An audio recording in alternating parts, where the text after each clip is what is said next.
नमस्कार, आप देख रहे हैं इंडिया न्यूज उत्तर प्रदेश उत्तराखंड और आपके साथ मैं अभिषेक पांडे। 1 बज चुके हैं और वक्त हो चला है आज की बड़ी बहस का। तो आपको बता दें कि film the Kerala story release होने के बाद से ही देश भर में लव जिहाद पर एक बार फिर से चर्चा शुरू हो गई है। उत्तर प्रदेश, मध्य प्रदेश समेत कई राज्यों में जहां फिल्म को टैक्स फ्री किया गया है, तो वहीं तमिलनाडु और पश्चिम बंगाल में फिल्म को बैन कर दिया गया है। फिल्म पर राजनीतिक दल भी 2 अलग अलग धड़ों में बंट गए हैं। बीजेपी शासित राज्य मध्य प्रदेश ने फिल्म को टैक्स फ्री कर दिया है, तो वहीं लखनऊ लोक भवन ऑडिटोरियम में सीएम योगी ने अपनी पूरी कैबिनेट के साथ फिल्म देखी है। सीएम योगी की ओर से फिल्म देखने को लेकर जहां विपक्षी पार्टियां सवाल उठा रही हैं, तो वहीं बीजेपी इस फिल्म को लेकर सच को उजागर करने की बात कह रही है। बीजेपी का कहना है कि यह फिल्म जिहाद, धर्मांतरण और आतंकवाद के घिनौने षड्यंत्र को उजागर करती है। प्यार की आड़ में देश में कहीं ना कहीं लव जिहाद खेल उसका चल रहा है। हालांकि फिल्म द केरल स्टोरी की कहानी की बात करें तो इसमें उन हिंदू और ईसाई लड़कियों की सच्ची कहानी दिखाई गई है जिन्हें इस्लाम को मानने वालों ने लव जिहाद में फंसाया और बाद में आईएसआईएस आतंकी बनाने के लिए इराक, सीरिया और अफगानिस्तान भेज दिया। ट्रेलर में कहानी की शुरुआत शालिनी उन्नीकृष्णन नाम की लड़की से होती है, जिसकी एक दोस्त है और आईएसआईएस का रिक्रूटर दिखाया गया है, जो कि इस्लाम अपनाने के लिए लड़कियों का ब्रेन वॉश करती है। बहरहाल लव जिहाद पर बने इस फिल्म को लेकर देश भर में हर किसी की जुबान पर यह फिल्म छाई हुई है। व्हाट्सएप पर भी इस फिल्म को लेकर काफी चर्चाएं हो रही हैं।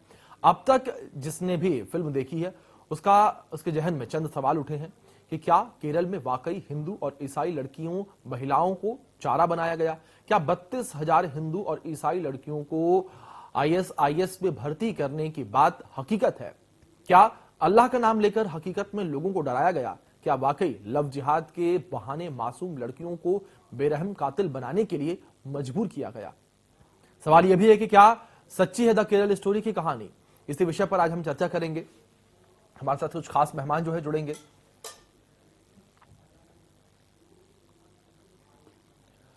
तो इन सबके बीच आपको बता दें कि फिल्म देखने से पहले परिवहन मंत्री दयाशंकर सिंह ने फिल्म को लेकर इंडिया न्यूज से खास बातचीत की। बातचीत उन्होंने क्या कुछ कहा, सुनिए आप। इस फिल्म के निर्माताओं ने और इस एक सच को सामने लाने का प्रयास किया है और जो समाज में घटित हो रही है वो फिल्मों के माध्यम से समाज को सच्चाई को पता लग रहा है। और ये एक ऐसी मूवी है जो एक समाज में विकृति पैदा करने का प्रयास हो रहा है, उसका उजागर ये फिल्म कर रही है। और जो लोग वोट की राजनीति करते हैं वो लोग इसको बैन करने का काम कर रहे हैं, क्योंकि वो नहीं चाहते हैं कि देश के सामने, जनता के सामने सच प्रदर्शित हो। तो वहीं फिल्म को लेकर सरोजिनी नगर बीजेपी विधायक राजेश्वर सिंह ने क्या कुछ कहा, वो भी सुनिए आप।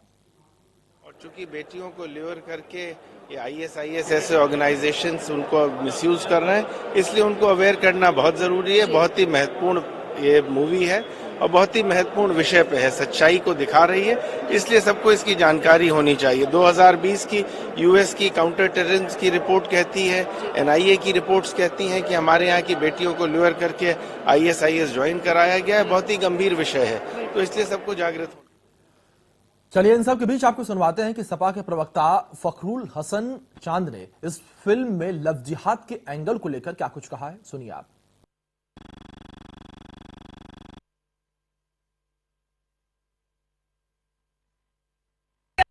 अगले 20 साल में केरला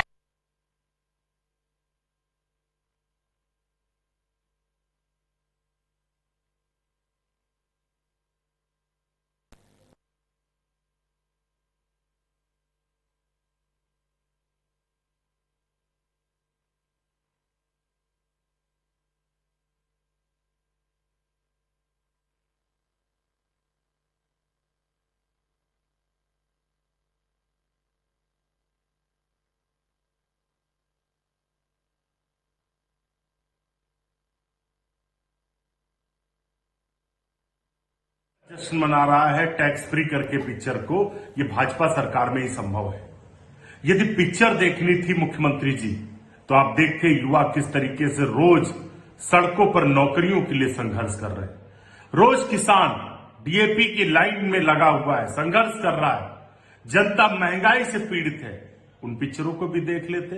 लेकिन आप सिर्फ उन पिक्चर को देखते हैं जिससे समाज में दुराव बढ़े, समाज में भेदभाव हो, धार्मिक ध्रुवीकरण हो, क्योंकि उससे सिर्फ आपका फायदा है।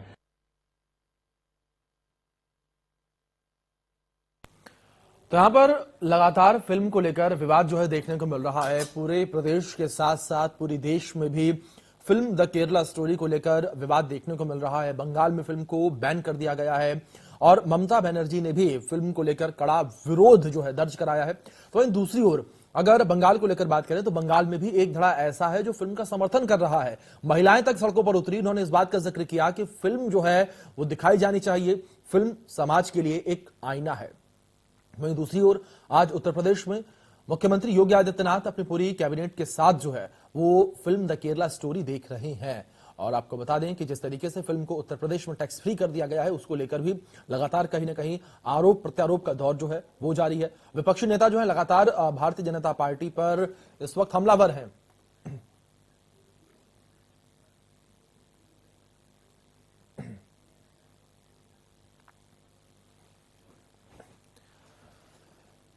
चलिए, इसी विषय पर चर्चा करने के लिए हमारे साथ चार खास मेहमान जुड़ गए हैं, उनका परिचय आपसे करवा दें। हमारे साथ आलोक वर्मा जी जुड़े हैं, बीजेपी से प्रवक्ता हैं, सैयद जरीन जी जुड़े हैं, सपा प्रवक्ता हैं, और हसीब अहमद निजामी जी जुड़े हैं, मुस्लिम स्कॉलर हैं। साथ ही साथ पवन सिन्हा जी जुड़े हैं, हिंदू धर्मगुरु हैं।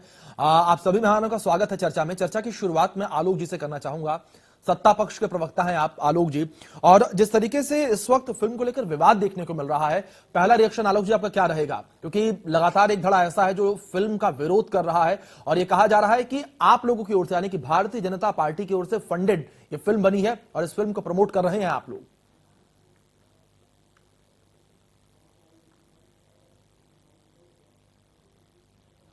आलोक जी आपकी आवाज नहीं आ पा रही है। हेलो जी हेलो, मेरी आवाज आ रही है आपको? जी बिल्कुल, हाँ आलोक जी आवाज आ रही है अब आपकी। मेरी आवाज आ रही है आपको? हाँ जी आलोक जी सुन पा रहे हैं आपको। जी जी मैंने तो आपसे एक भाई, मैंने तो फिल्म देखी है, पता नहीं आपने फिल्म देखी है कि नहीं देखी है, लेकिन एक फिल्म मैंने नहीं शानदार देखी फिल्म आलोक है। जी। और केरला की हकीकत बताते हुए स्टोरी है। जी जो फिल्म से जुड़े लोग हैं, उन्होंने ओमान चांडी का एक इंटरव्यू किया था बहुत पहले, जी पूर्व मुख्यमंत्री थे केरला के, और उन्होंने जो कहा था कि हर साल केरला में 2800 से 3200 लोग जो है अपना धर्म परिवर्तन, जो मुस्लिम लड़कियां हैं, जो ईसाई जी। लड़कियां हैं, वो अपना धर्म परिवर्तन करती जी। है। और बाद में अफगानिस्तान में जब तालिबान का दोबारा कब्जा हुआ तो उन्होंने भी कुछ इस तरीके से 4 लड़कियां जेल के अंदर बंद थी और जो हिंदुस्तान की थी, उनसे पता किया गया तो पूछा गया तो कुछ इसी तरीके का वाकया, इसी तरीके का मामला सामने आया है। तो कुल मिला के अगर फिल्में समाज का आईना है तो मुझे लगता है कि हर परिवार को, हर बच्चियों को इस तरीके की फिल्म देखनी चाहिए। और अगर हम इस फिल्म का लोक भवन में प्रदर्शन इसीलिए कर रहे हैं क्योंकि शानदार फिल्म के बारे में लोगों को जानना चाहिए, जागरूकता आनी चाहिए और लोगों को देखना चाहिए कि समाज में क्या क्या कुछ हो रहा है, उनसे किस तरीके से उन चीजों से बचा जा सकता है। तो ये एहतियात मुझे लगता है हर परिवार को बरतनी चाहिए और फिल्म को देखना चाहिए। जी चलिए, मतलब आलोक जी कुल मिलाकर आपकी ओर से कहना है कि समाज के लिए फिल्म आईना है। सैयद जी आपका रुख करूंगा। सैयद जरीन जी, आपने सुना यहाँ पर अपने साथी प्रवक्ता आलोक जी को, उन्होंने कहा कि फिल्म समाज के लिए आईना है। जब ये फिल्म समाज के लिए आईना है, जब समाज का जो सच, एक कह सकते हैं कड़वा सच, उसको उजागर किया जा रहा है सैयद जरीन जी, तब किस बात को लेकर समस्या है? देखिए, सबसे बड़ी बात मैं कहना चाहूंगी कि इतनी बड़ी देश में साजिश चल रही है कि 3200 कुछ लोग आंकड़ा दे रहे हैं, कुछ 32,000 आंकड़ा दे रहे हैं कि लड़कियों को जो है धर्म परिवर्तन कराकर आईएसआई लड़कियों के साथ इतनी बड़ी ज्यादती कर रहा है। तो मैं कहना चाहूंगी कि ये तो सीधा सीधा ह्यूमन ट्रैफिकिंग का मामला है। तो हमारे जो देश की सरकार है, बीजेपी सरकार है, हमारे प्रधानमंत्री, हमारे जांच एजेंसियों पे तो एक सवाल है बहुत बड़ा कि वो नाकामयाब हो गई है। डायरेक्टर को फिल्म की पूरी जो स्टार कास्ट थी, उनकी जो पूरी टीम थी, उनको पता चल गया, लेकिन हमारी जांच एजेंसियां जो थी वो उनको पता नहीं चलने पाया, हमारी सरकार को पता नहीं चलने पाया। बहुत बड़ा सवाल जो है ये इस बार खड़ा हो रहा है। अब बीजेपी की देखिए हमेशा से आदत रही कि पहले तो ये व्हाट्सएप चलाते थे, कि व्हाट्सएप के वजह से पूरा नफरत फैलाते थे। हाँ, अब ये इन्होंने एक नया स्टार्ट कर लिया है पिक्चरों के माध्यम से। मैं बहुत विनम्र आपके चैनल पर जितने भी लोग मुझे देख रहे हैं, मैं एक विनम्र एक निवेदन करना चाहूंगी कि जो हमारी फिल्म जगत है एक मनोरंजन का साधन है, इसे मनोरंजन तक ही सीमित रहने दीजिए। हमारी बेटियां इस देश की मूर्ख नहीं है, हमारी देश की बेटियां अनपढ़ नहीं है कि उन्हें कोई भी आकर और 1, 2, 4, 5 नहीं 3200 लड़कियां उनको बहकाया जाता है। सर आप क्या बात करते हैं? आप कोई भी रिजल्ट उठा करके देख लीजिए, सबसे ज्यादा 90 से लेकर 95, 100% हमारी देश की लड़कियां स्कोर करती हैं। हमारी लड़कियां, आप यूपीएससी का रिजल्ट देखिए, 4 लड़कियां अव्वल आई हैं, 4 लड़कियां लगातार अव्वल आई हैं। आप क्या दिखाना चाहते हैं देश को? आप क्या बताना चाहते हैं पूरी दुनिया में कि हमारी देश की लड़कियां कितनी पीछे रह गई हैं? ऐसे नफरत ना फैलाइए। आप बेरोजगारी की बात कीजिए, मतलब आप जो जनता के मुद्दों पे बात कीजिए। देखिए मोदी, देखिए हमारे जो प्रधानमंत्री जी हैं, उन्होंने सिर्फ एक चीज करी है, उन्होंने अपनी पार्टी में सिर्फ या तो कहा है कि अपने कार्यकर्ताओं से चुनाव लड़ो, चाहे जैसे लड़ो, डेवलपमेंट की बात ना करो, बेरोजगारी खत्म मत करो, महंगाई पे बात मत करो, महिला सुरक्षा, महिला शिक्षा पे बात मत करो। या तो चुनाव लड़ो 24 घंटे, और या तो फिर ऐसी नफरत फैलाने वाली जो है पिक्चरों को मतलब सैयद जरीन जी, कुल मिलाकर आप जिस तरीके से जिक्र कर रही हैं कि यहाँ पर सीधे तौर पर प्रोपेगेंडा फैलाने की बात जो है वो आपके कहने का मतलब है। ठीक है, 100% मैं कह रही हसीब हूँ, साहब का एक रिएक्शन लेता हूँ मैं। ठीक है, आपसे किसी ने मांग करी थी, टैक्स फ्री करने की, आप लोगों पे छोड़ दीजिए, लोगों को देखने दीजिए। इतनी देशभक्ति पे पिक्चरें बनाई गई हैं। अब जरीन जी एक बार हसीब साहब का रिएक्शन ले लेता हूं मैं। ठीक है जरीन जी, फिर से आऊंगा मैं आपके पास। हसीब साहब जो जुड़े हुए हैं उनका रिएक्शन भी ले लूं मैं। हसीब जी सुन रहे हैं आप? आवाज मिल रही है मेरी आपको? हाँ बिल्कुल जी। हसीब जी, मैं आपका रिएक्शन चाहूंगा। जिस तरीके से फिल्म को लेकर लगातार कहानियां चल रही हैं और लगातार तमाम बातें चल रही हैं, आपका रिएक्शन किस तरीके से होगा जिस तरीके से एक मजहब को यहां पर दिखाया जा रहा है? क्योंकि मुझे ऐसा लगता है कि ठीक है, अगर मुस्लिम धर्म को लेकर बात करें, हसीब साहब, हम जितने भी लोग यहाँ पर मौजूद हैं उन सबसे बेहतर आप जानते होंगे धर्म को, लेकिन धर्म के नाम पर कट्टरता, धर्म के नाम पर अगर हम तमाम चीजों को लेकर बात करें कि जिस तरीके से यहाँ पर लोगों का ब्रेन वॉश किया जा रहा है, और केरल में ऐसी सच्ची घटनाएं भी हुई हैं, आप भी शायद जिस तरीके से आपने पढ़ा होगा इन चीजों को, आपने भी देखा होगा, इससे मना नहीं कर पाएंगे। किस तरीके से देखते हैं हसीब जी आप? देखिए भाई जी, अव्वल तो मैं आपके इंडिया न्यूज का बहुत शुक्रगुजार हूँ कि मुझे अपनी बात रखने का मौका दिया। अपने पैनलिस्ट जितने लोग हैं मैं उनका भी स्वागत करता हूँ। जहाँ तक मेरी प्रतिक्रिया की बात है, जी बिल्कुल साफ सुथरी बात है जी कि इस्लाम मजहब में जी उसके बुनियाद में जी इकरा फिर दीन है, यानी दीन में जबर नहीं है जी। तो अगर ऐसा कुछ आपको देखने को मिल रहा है, ऐसा कुछ लोग कर रहे हैं जी, तो उसका इस्लाम और मुसलमानों से कुछ लेना देना नहीं है, ये मात्र एक आपराधिक घटना है। बिल्कुल। अब रहा सवाल ये कि जो आप देख रहे हैं कि एक मामूली सी फिल्म है, जैसे तमाम फिल्में आती है, बिल्कुल वैसे ही ये एक फिल्म है। बिल्कुल। लेकिन जिस तरह से इसको प्रचारित किया जा रहा है, जिस तरह इसका राजनीतिकरण किया जा रहा है, इससे ये मालूम हो रहा है कि 2024 का जो चुनाव आने वाला है, ये उसकी तैयारी मात्र है, इसके अलावा कुछ भी नहीं है। जी जी। इससे बहुत बड़ी बड़ी घटनाएं देश में हुई हैं। निर्भया कांड हुआ है, लखीमपुर खीरी में किसानों के ऊपर गोलियां चली हैं, तमाम हमारे जो सर्वथा उपेक्षित वर्ग है उसके साथ तमाम ज्यादतियां हुई हैं। ये फिल्म के डायरेक्टर महोदय कहाँ हैं? उस वक्त क्यों नहीं बनाया इन्होंने? जब 2024 आ रहा है इलेक्शन का, तो ऐसी ऐसी फिल्में आप भेज रहे हैं, बना रहे हैं, जिससे 125 करोड़ लोगों के दिल में नफरत फैले। ये कहाँ तक उचित है? हसीब जी बड़ी महत्वपूर्ण बात कही है आपने। हसीब जी बड़ी महत्वपूर्ण बात आपने कही है कि केवल और केवल आपराधिक मामलों के हिसाब से देखना चाहिए, धर्म से जोड़कर नहीं देखना चाहिए। और जाहिर तौर पर चाहे वो हिंदू धर्म का हो, चाहे वो क्रिश्चियन हो, चाहे मुस्लिम हो, अपराधी अपराधी ही होता है। पवन सिन्हा जी हमारे साथ जुड़ रहे हैं इस बीच, हिंदू धर्म गुरु।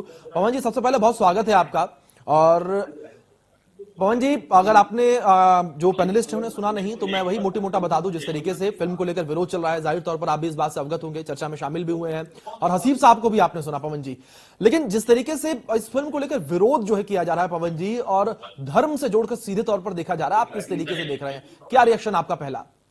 जी, आपको और सारे पैनलिस्ट को मेरा प्रणाम जी। देखिए, जहां तक आईएसआईएस को धर्म से जोड़कर देखना क्यों जी, आईएसआईएस को हम लोग देख रहे हैं टेररिस्ट ऑर्गेनाइजेशन की तरह, अमेरिका ने भी देखा, और आईएसआईएस को यजीदियों ने भी उसी तरीके से देखा। तो आईएसआईएस एक टेररिस्ट आउटफिट है, और ये टेररिज्म की जो अपनी आइडियोलॉजी है इस पर काम करता है। इस पर भारत में एक फिल्म बनी, इस पर यजीदी को मौका मिलेगा वो भी बनाएंगे, कुर्दों को मौका मिलेगा तो वो भी बनाएंगे, इस पर तालिबान को मौका मिलेगा वो भी बनाएंगे, भारत ने भी बना दी। तो भारत ने जब फिल्म बनाई तो ऐसा क्यों सोचते हैं कि ये हमने एक पर्टिकुलर रिलीजन के अगेंस्ट बनाई? नहीं, हमने आईएसआईएस के अगेंस्ट बनाई जो हमारी लड़कियों को बरगला रहा है। और ये बात ठीक है अमान बहन की कि लड़कियां बरगलाई नहीं जा सकती, वो बहुत अच्छा कर रही है, बहुत अच्छा कर रही है, लेकिन फिर भी कुछ बच्चियां ऐसी होती हैं जो बरगला दी जाती है, उनकी अपनी मजबूरियां, परेशानियां भी हो सकती हैं जिसकी वजह से फायदा लोग उठाते हैं। और एक चीज मैं ये कहना चाहूंगा जनाब निजाम साहब से कि ऐसा नहीं है कि केवल इसी मुद्दे पर बातचीत हो रही है, और भी मुद्दे थे जिन पर बातचीत हुई है। ओ माय गॉड फिल्म को हम नहीं भूल सकते, हम आर्टिकल 15 फिल्म को नहीं भूल सकते, दलितों के शोषण के ऊपर वो बनाई गई थी। ऐसी बहुत सारी फिल्में बॉलीवुड ने लगातार बनाई है जिसमें वो कहीं कहीं इवन एंटी हिंदू सेंटीमेंट्स भी अगर उनके गए हैं तो भी हिंदू ने उसको देखा है। और हमें एक राष्ट्र के नागरिक होने के नाते ये जरूरी है, दायित्व है कि हम हर तरीके। बिल्कुल, ये पवन जी काफी महत्वपूर्ण बात आपने कही, जो एक्सेप्टेंस है वो देखने को मिली, जो एक्सेप्टेंस है, जब जिस तरीके से आपने जिक्र किया अपनी बातों के अंतिम उसमें पड़ाव में कि जब एंटी हिंदू फिल्म बनी तो उसको भी अगर हम बात करें तमाम हिंदुओं की ओर से, उनकी ओर से फिल्म को एक्सेप्ट किया गया, क्योंकि कहीं ना कहीं उन्होंने माना कि सामाजिक मुद्दा है, और कहीं ना कहीं उन्होंने माना कि हाँ ये समाज की एक बुराई है, इस बुराई को खत्म होना चाहिए आज के इस आधुनिक भारत के लिए। इस बीच आलोक जी का रुख कर लेते हैं, बीजेपी से प्रवक्ता हमारे साथ जुड़े हुए। आलोक जी, यहाँ पर हमने तमाम अपने मेहमानों को सुना है, लेकिन आलोक जी जो एक आरोप आप लोगों के ऊपर लग रहे हैं कि फिल्म को आप लोग प्रमोट कर रहे हैं, ये भी कहीं ना कहीं आलोक जी एक अपने आप में विचित्र बात है कि बॉलीवुड की फिल्म का राजनेता अगर इस तरीके से प्रमोशन करेंगे तो जाहिर तौर पर सवाल तो उठेंगे ही, और हसीब साहब ने भी इसी को लेकर सवाल उठाए थे। आलोक जी। नहीं, जरीन बहन ने जो कहा और हसीब साहब ने जो कहा, मैं बहुत गौर से उसे सुन रहा था जी। आप ये नहीं कह सकते कि हम किसी फिल्म को प्रमोट कर रहे हैं जी। सरकार का ये दायित्व तो होता है कि कोई अगर अच्छी फिल्म आ रही है, कोई अच्छी फिल्म आई है और वो व्यापक हित में है, उसमें कोई संदेश है, तो निश्चित रूप से उसे टैक्स फ्री कर देना चाहिए, और वही सरकारें करती रही हैं। और अब ये कोई हम इकलौता काम नहीं कर रहे हैं, इससे पहले की भी जो सरकारें रही हैं, अलग अलग राज्यों में सरकारें रही हैं, वो टैक्स फ्री करती रही हैं फिल्मों को। तो अगर हमने भी इस फिल्म को टैक्स फ्री किया है तो मुझे लगता है इसमें कोई पाप नहीं कर दिया है। सवाल ये है कि आप देख किस नजरिए से रहे हैं। अगर आप तुष्टीकरण के नजरिए से देख रहे हैं, राजनीतिक नजरिए से देख रहे हैं, तब इसमें आपको दोष नजर आएगा। लेकिन अगर आप एक जागरूक करती फिल्म के नजरिए से देख रहे हैं तो आपको इसमें दोष नहीं नजर आएगा। तो मुझे लगता है कि योगी सरकार ने वही काम किया है जो उसे करना चाहिए। एक शानदार अच्छी फिल्म अगर आई है और लोग उस फिल्म को देख करके जागरूक हो सकते हैं, खासतौर से लड़कियां उस फिल्म को जागरूक हो सकती हैं, जागरूक करने का प्रयास यहाँ पर किया जा रहा है जनता को। ठीक है, सैयद जरीन जी का जल्दी से रुक करता हूं मैं। सैयद जरीन जी, जिस तरीके से हसीब साहब को भी आपने सुना, जो बात उन्होंने कही काफी बड़ी बात कही हसीब साहब ने, मुझे ऐसा पर्सनली लगा कि अपराधियों को अपराधी की नजर से ही देखना चाहिए। पवन जी ने भी सही जिक्र किया कि फिल्म जो हमने आईएसआईएस के विरोध में बनाई है, हमने किसी धर्म के विरोध में फिल्म नहीं बनाई है, हमने किसी समाज के विरोध में फिल्म नहीं बनाई है। फिर सैयद जरीन जी इस बात का विरोध को, क्योंकि जाहिर तौर पर खुले मंच पर या यूं कहें कि कोई भी आईएसआईएस का समर्थन नहीं, एक मिनट सैयद जी, मैं सबसे पहले हाँ पूरी बात सुनिएगा प्लीज। मैं कह रहा हूं कि आईएसआईएस का समर्थन मुझे लगता है कि भारत में कोई भी नहीं करना चाहेगा, कोई भी नहीं कर रहा होगा, और जो करेगा जाहिर तौर पर वो भी कहीं ना कहीं आतंकवादी गतिविधियों से सम्मिलित पाया जाएगा, एक तरीके से कह सकते हैं। तो ऐसे में जी,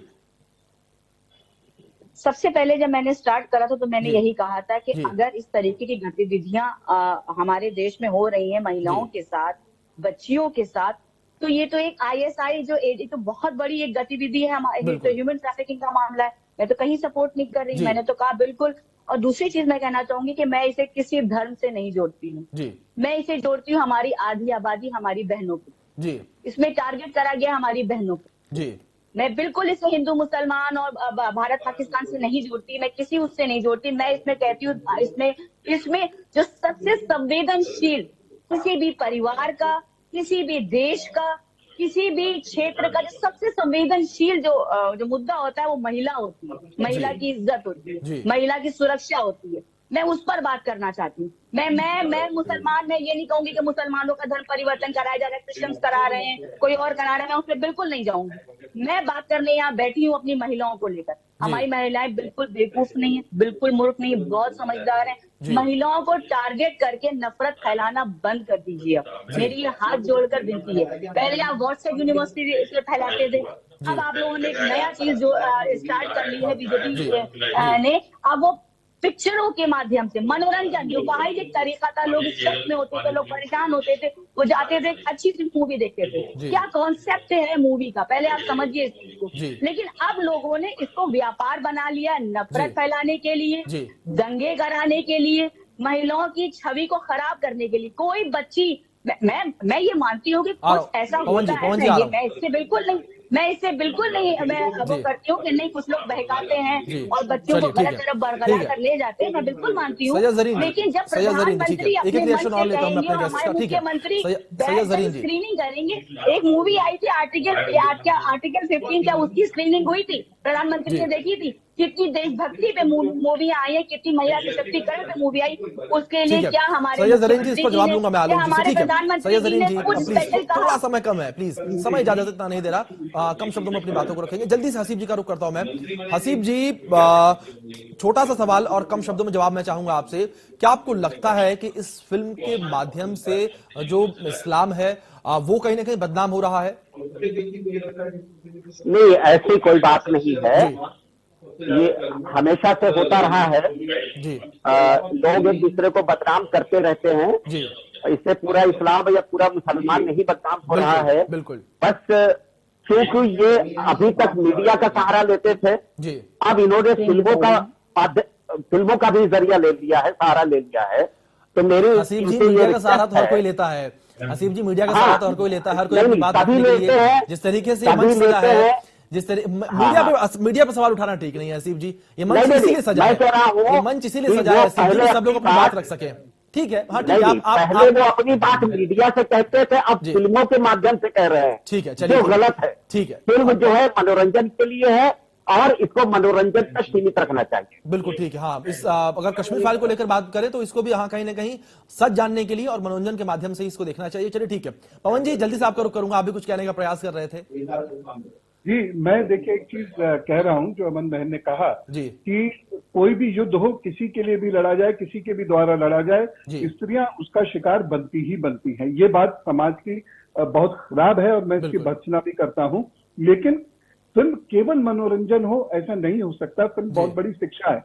गांधी मूवी एक बहुत बड़ी शिक्षा है। हमने कश्मीर फाइल से पहले भी कश्मीर पे फिल्म आई हैं, उसको जब हम देखते हैं वो भी एक बहुत बड़ी शिक्षा है और उससे भी हम बहुत कुछ सीखते हैं। तो ऐसा नहीं कि कोई पर्टिकुलर मूवी विमेन के अगेंस्ट बनाई गई। 2 बीघा जमीन और मदर इंडिया भी हम लोगों ने देखी और उसमें भी पूरी अस्मिता की बात करी, उस पर सवाल उठाए गए।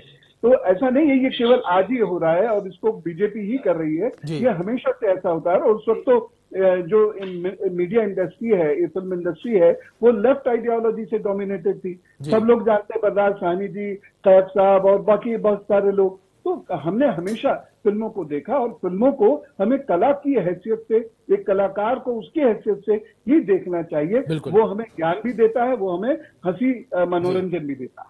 जी बिल्कुल बिल्कुल, जाहिर तौर पर पवन जी जिस तरीके से आपने ये अपनी बात रखी है बहुत सही है बात कि फिल्म को कला के हिसाब से, कलाकार के हिसाब से, और जिस तरीके से भी कहा जाता है कि फिल्म समाज के लिए आईना है, तो इस फिल्म को या जो भी अन्य फिल्में आती हैं सिनेमाघरों में उसको समाज के आईने के तौर पर देखना चाहिए। आप चारों मेहमानों का बहुत शुक्रिया, आपने अपना कीमती वक्त इंडिया न्यूज़ उत्तर प्रदेश उत्तराखंड को दिया। लेकिन इस बीच जिस तरीके से फिल्म द केरल स्टोरी को लेकर लगातार विवाद बढ़ता चला जा रहा है, लगातार ये देखने को मिल रहा है कि पक्ष विपक्ष आमने सामने आ गया है, ये विवाद कब थमता हुआ नजर आएगा। और जिस तरीके से सत्ता पक्ष पर यानी कि भारतीय जनता पार्टी पर यह आरोप लग रहे हैं कि भारतीय जनता पार्टी फिल्म के माध्यम से 2024 के लोकसभा चुनावों की भूमिका तैयार कर रही है, अगर ये सच है तो किस तरीके से भूमिका और कितनी मजबूत ये भूमिका तैयार होती है और विपक्ष इसका काट क्या कुछ लेकर आता है। फिलहाल के लिए बड़ी बहस में इतना ही। धन्यवाद।